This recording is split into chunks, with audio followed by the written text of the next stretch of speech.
Well, joining us now from London is Allan Burnett, a former Scottish Police Counter Terrorism Coordinator. And here in the studio is Charles Bird, who worked in the diplomatic service for 24 years, specialising in terrorism and counter-terrorism issues, Sheikh Rehan Ahmed Raza, who's chair of Muslim Youth League UK, and Dr Phillips O'Brien, Director of the Scottish Centre for War Studies. Thank you all very much indeed for joining us this evening. Allan, the attacks were multifaceted, they were well organised. What's your assessment of the events of Friday? Well, I mean, I think most assessors, including myself, the nearest we've seen before this was Mumbai. And I suppose, again, it was a multifaceted, well-planned attack that caused serious disruption and tragedy to the city. Philip, do you think the events were inevitable? Well, I mean, things like that, they've stopped many attacks like this, or certainly attacks of similar nature, so that something like this was going to happen was inevitable. I mean, you might say in many ways we're lucky not more have happened, and certainly things will happen after. This is not the last of these. You know, there's not that we're not going to put into place some kind of magic bullet. Well, this will never happen again. You know, no matter what politicians say, this is a fact of the way we are living right now. We don't know for how much longer that will go on. Terrifying thought there. Rehan, we haven't seen such a terrorist slaughter on European soil since the Madrid bombings. This is ISIS raising barbarism to a new level, isn't it? Yes, I agree with that. First we had Al-Qaeda, but I think this is a more extreme version of Al-Qaeda, and they have taken a terrorism to a new level, and I think we should deal with them with strength, but it depends how the politicians or the governments will deal with it, if they will think through the right channels in order to counter this extremist ideology, either it's online or through other means. Charlie, what did you make of what happened on Friday? What was... Well, I completely agree with everything that's been said before. Since 2008, which was the attacks in Mumbai, governments, particularly in Europe, have been taking contingency measures for exactly this sort of attack. And, you know, there are plans in place, and, you know, there have been exercises with all the coordinated services to deal with this sort of thing. But the truth is, you can't make any society 100% secure. Nobody can pretend that they can. And exactly, there will be other attacks, quite possibly, quite probably, in the UK. Allan, what more can be done to protect people from terrorist incidents like this? Because in this incident, it was soft targets, it was restaurants, it was a concert hall, it was people just going around their everyday lives. Yeah, in the United Kingdom, we've got a very good strategy called Contest, which is the counter-terrorism strategy, and it's got lots of strands to it. Some of it is about disrupting and catching the terrorists. Other bits are about anti-radicalisation. Other bits are about, you know, making sure the design of our buildings are fine, and if anything bad like this does happen, that we've got good contingencies in place to make it return. And I think really we've got to review all of that. If I was to pick one of the four, my own choice would be what's called Prevent, which is the anti-radicalisation strategy. In Scotland, we already work extremely closely with our Muslim communities, and I think that we have to just work even harder on that and make sure we're a welcoming place and that everyone feels part of Scotland. And Allan, we learnt today that the UK has foiled 7 attempts in the last 6 months. That's right. To my knowledge, none of them have a Scottish element. But again, we cannot be complacent about any of that. Scotland has a history of being either involved as a location of terrorist attacks, as we saw with the Glasgow bombing, or in the past, if you go way into the past, when we had the Pyra attacks down in London in the south of England, they were making the bombs and they were organising things from Scotland. So we've always had a national and international part to play in countering terrorism. Rehan, what did you make of what Allan was saying there about working with communities to combat radicalisation? I would agree with Allan on this point, that in order to counter extremist ideology, or in order to counter this narrative, we have to come together as a community in order to deal with this issue head on. And one point I want to make is that Islamophobia and extremism both go hand in hand and both feed off each other. And in order to defeat any one of them, we have to deal with both simultaneously. And I mean, you're a community leader, but perhaps a much younger one than we usually see. Does that make it easier for you to speak to young people? You're maybe more in tune with social media, which is how people communicate now. How do you speak to them? Well, there's different platforms. Social media is one platform, and there's face-to-face, and there's also via other social media platforms that I do advise young people if they have any queries.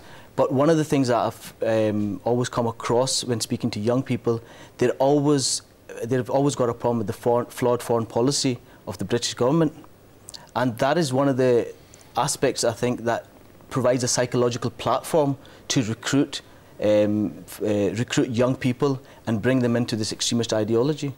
Charlie, you're shaking head there. British foreign policy in general. I was actually nodding my head because I agree with that. I meant that, sorry. And I think one of the problems that we've got is that the government at the moment, when it talks about radicalisation, puts a lot of the onus, quite rightly, on the radicalisers, whether they're working on the internet or whether they're working within mosques or within communities. One of the things that they're quite reluctant to talk about is the impact that foreign policy has on recruiting terrorists. And we know from Al-Qaeda, we know from 7/7 bombers, we know from some of the other terrorists who've been foiled, that Iraq, Afghanistan, Libya have all played a role. And what we can't do, because there's no excuse for terrorism, you know, there's nothing justifies terrorism, is let them kind of get away with that. But we do also have to sort of be quite careful. You know, foreign policy decisions do impact on terrorism. But we are where we are. What more can be done? And I see that the UK government announced today there's going to be nearly 2,000 more intelligence officers. Yeah, well, I think that's a good start. I mean, well, why didn't they do that before, do you think? For all sorts of reasons, I think. But, you know, partly because Al-Qaeda did seem to be being degraded and restricted to certain areas. There are cutbacks that the government are imposing anyway. Look at the cutbacks that the police are suffering, and you know there's a big kind of debate over that within the police forces. But I think you know this is a good step. There's a lot of paranoia about the intelligence and security services, which isn't really justified. Allan, 2,000 more intelligence officers. That will be a great boost, I suppose, in the war against terror in the UK. Well, I think again, you know, when you inform with commentators, the threat is ever present, and I think everyone believes it's going to get worse and possibly closer to home. Therefore, I think it's a very wise investment. It will take time to come into place, but I personally welcome the news right across the board, from the SAS to the intelligence officers. And again, you know, I think in Scotland we've protected our police resources a bit better than they have south of the border, so I'm sure there'll be a bit of reflection on that down here. Phil, France is upping its bombing against ISIS. We saw those airstrikes last night.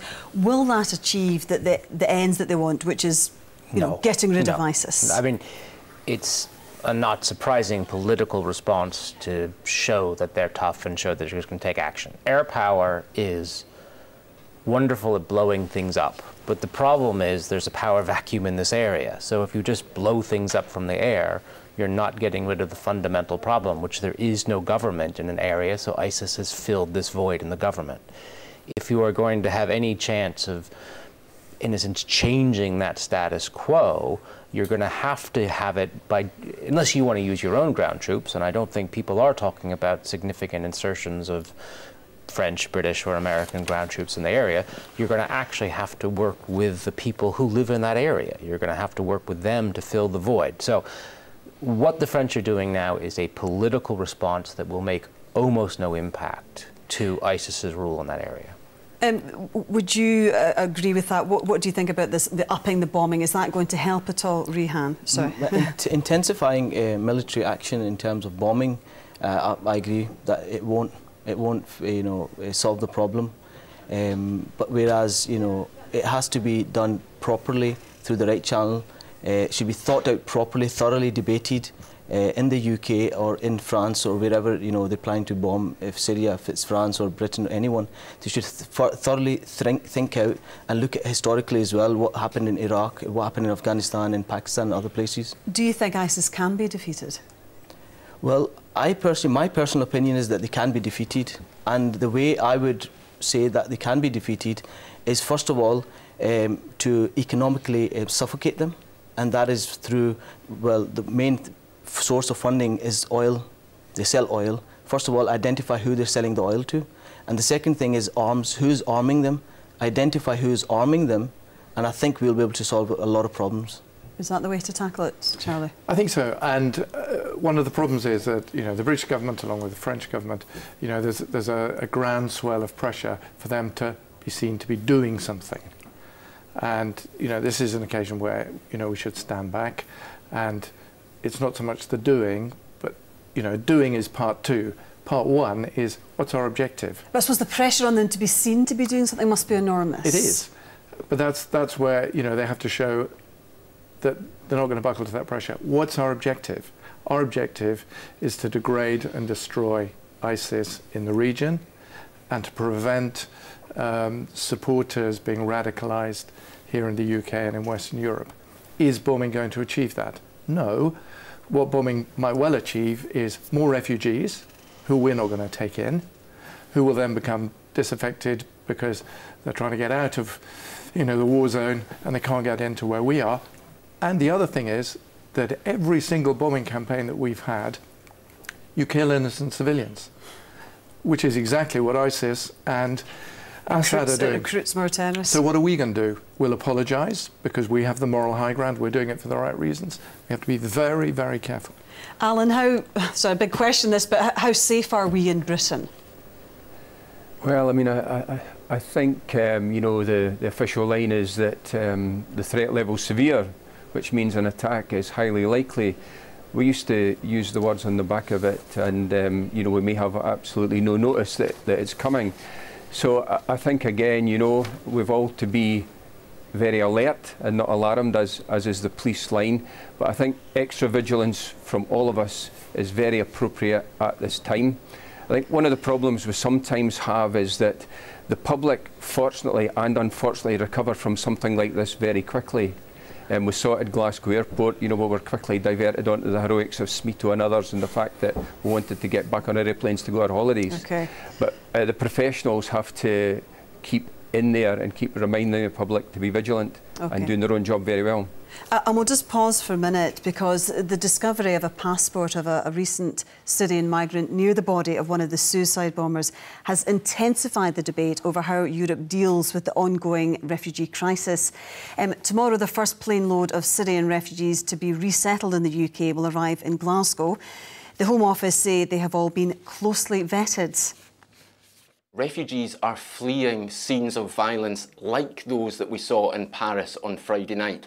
They're simply wanting a place of safety, a place where they can live free from fear. Of course, countries must be mindful of the security aspects, but that shouldn't blind us to the huge humanitarian need here. I don't want to see a lot of immigration on the back of this. I've been saying several times in the European Parliament that we should try and set up good camps on the Turkish-Syrian border and make sure that people are properly looked after. Well, we've seen waves of refugees crossing the continent in recent months. How real is the fear, Charlie, that perhaps amongst them there might be a potential terrorist? I think it's not only a fear, I think it's a strong possibility, but it's one that we can deal with, and we shouldn't close our doors to refugees just because of that fear. Phillips, do you think that the Paris attacks will change attitudes to refugees on the continent? I'm actually oddly hopeful in the sense that this is part of our lives now. We have these events. They happen every 6 months, a year or two. There is an immediate outcry, but actually it doesn't seem to have fundamentally changed the way we view immigrants. So I wonder if indeed we don't have to worry as much as people think. Yeah, I mean, Alan was saying that people forget about it quite quickly.